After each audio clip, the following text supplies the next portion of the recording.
The world of manga is incredible. So much of a wide variety. Manga that make you cry. Manga that make you fly. Manga so great that you can't help but buy. Manga that rivals some of the best painters in history. Time capsules. A manga that made me want to go to college!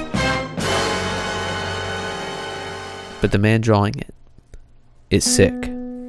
Yosuke is a 30-year-old man presenting to the emergency room with a fractured wrist, a broken back, and with an abnormal heartbeat. But these are all common symptoms in the line of making manga. Yosuke wants to complete his story, but his condition will make it very difficult. With no ending in sight, his fan-favorite story may never see an ending.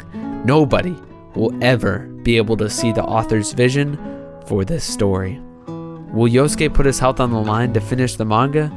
Or is the cost just too great? I'll get back to those conditions, but first... Santa is real. Milk before cereal. No, wait. Am I reading this right? A funny manga? Grand Blue is simply about a bunch of college students in a diving club. Different personalities coming together, which calls for a lot of funny misunderstandings. And that's because not everyone understands each other on a fundamental level, which makes it realistic. In the sense that it's just a bunch of kids getting to know each other. Seriousness, awkwardness, comedy, drama, clumsiness, embarrassment makes people feel like people. Not every conversation or confrontation is perfect, but at the same time, the writing and the jokes are spot on. All this bakes into some of the most funny and genuine characters I've seen. They can make you laugh, but you can take it seriously when it matters. It's a thing that brings the story down to earth with the rest of us. Friends feel real. Like in anime and manga, you hardly see anything that resembles a realistic brotherly bond. Like, okay, scenario. Your friend's about to hit third base. As the good friends you are, what do? A, be a good friend. B, leave them to it. C, burn their house down. This manga accompanies with it an unfamiliar activity, but a beautiful one at that. Diving is presented as entering a whole nother world, discovery, a passion this mangaka so clearly shows through his work, a passion that, I'm not going to lie, single-handedly made me want to go to college. What? Wait, oh shit. Simplicity. It's often an overlooked thing in fiction, or just described when story doesn't have much depth. It's simple. Well, real relationships have depth and simplicity. Oh my gosh, this manga shows the beauty of that simplicity. A bunch of different interesting people bonding, growing, and changing as the story goes on. It's simple. Crushes, brothers, drinking, fun times. Oh man, did I mention the romance? Never rooted for someone this hard in my life. Things are starting to happen. There's this one girl that mentally tortures the main character. Let's go! Until it went on hiatus back in 2022. Because of repeated back and health issues. Let's go back into the world of real life. If you're a manga or anime watcher, probably one of your stories have met a similar fate. Stories like Hunter x Hunter, one of the craziest worlds and stories of our time, where the creator, similar to Yosuke, has been suffering since his prime. Quote, I'm sure you must be thinking, no, continue the story at once. I haven't been able to sit in a chair to draw for about 2 years. Until 2 weeks ago, before I wrote this, I was unable to wipe my butt and had to take a shower every time I pooped. Wait, that's not normal. But even with all his job has done to him, he still attempts to draw. And he doesn't have to either. He's already set for life. The passion this man has is insane.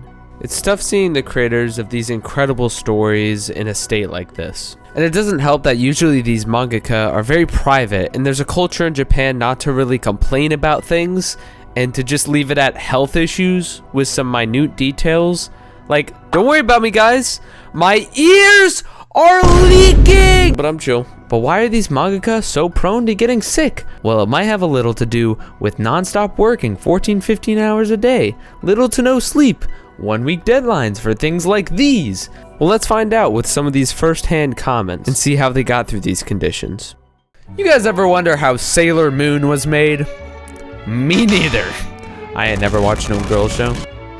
Hey, get out of here, With drugs! I'm not lying. In her memoir, Sailor Moon creator stated that, quote, I was doping every day to endure the tension. My stomach was upset and my skin was wearing out.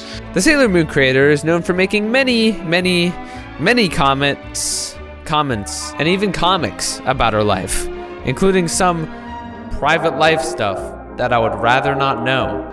Like, do I need to know about you seeing your husband's junk for the first time? I don't think I do. So she's at a party with her husband-to-be, and the manager of Jump, no bitches, overhears them talking, and then goes on a monologue about how he envies them and his love life. My first experience was with a man. Okay, never mind, that's a peak. But Naoko Takeuchi got out of that line of work once she had her child, and never made another serialization after Sailor Moon. But everyone deals with things in their own ways. Berserk, a masterpiece by mass consensus. A dark fantasy with some of the best building of a world anyone's ever seen. Architecture so rich, I just want to lick it. One look at a panel and I'm in the French Reign of Terror. Another, a battlefield somewhere. And sometimes, even hell itself. A story and art that keeps improving volume after volume, year after year, though at the same time, the mangaka is working harder and harder. Thinking about it, I've only had 2 days off this year. I've lost 5 kilos without doing anything. I wonder why. It's the same every year, but I'm working on Christmas and New Year's Day. I'll be 27 years old in July.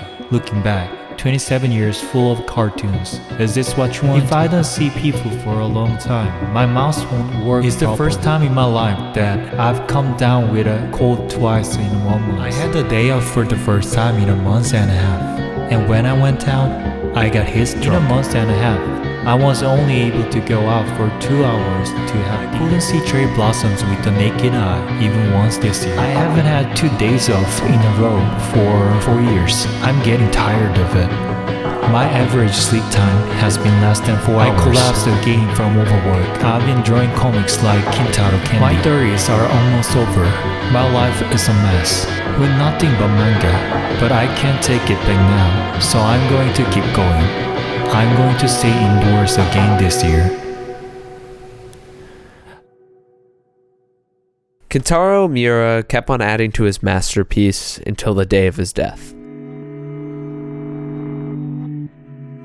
In his later years, his situation improved, but it didn't prevent those prior living conditions from catching up to him when he died of a blood pressure disease back in 2021, leaving his masterpiece unfinished. But it's not for anyone to judge. He died doing what he wanted, no matter what, right? I bet he was happy.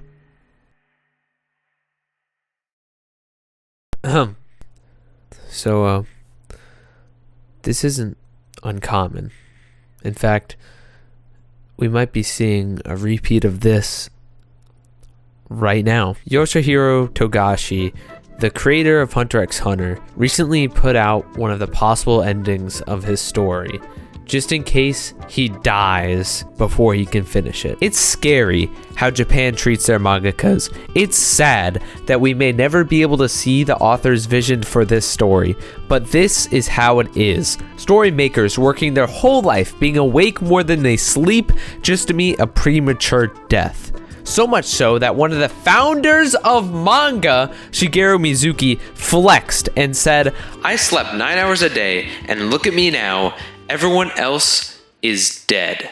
In a joint interview with creators of One Piece Eiichiro Oda and Dragon Ball's Toriyama, they were pretty much competing on who sleeps less. Now, while working, I only sleep 2 hours every 2 days. Not all at once, but divided into 15 minutes at a time.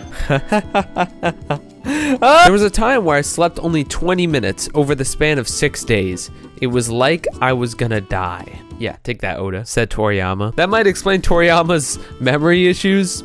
Oda having to remind him several times of his own main characters. Also Oda's armpit fetish.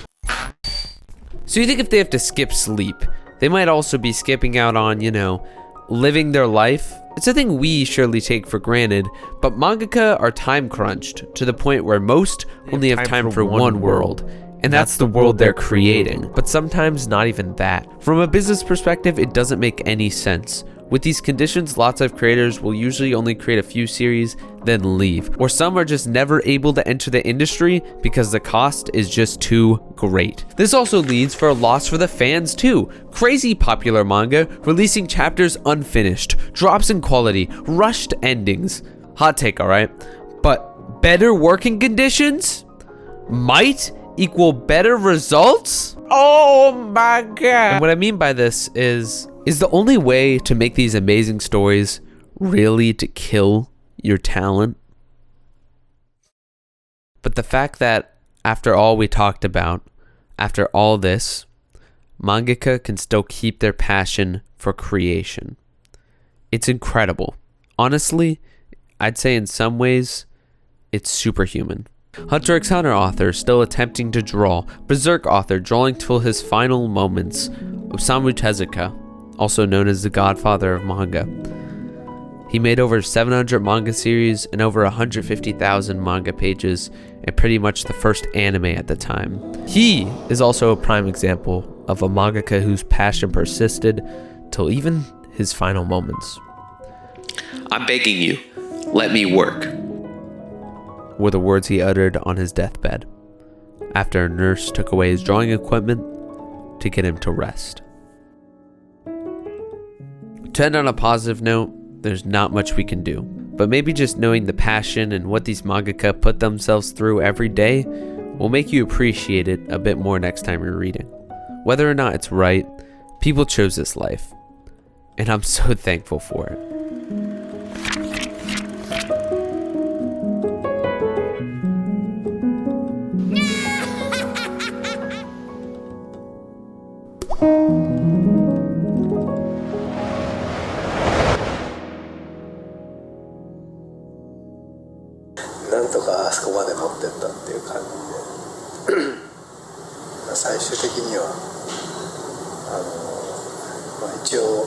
OK なんですけど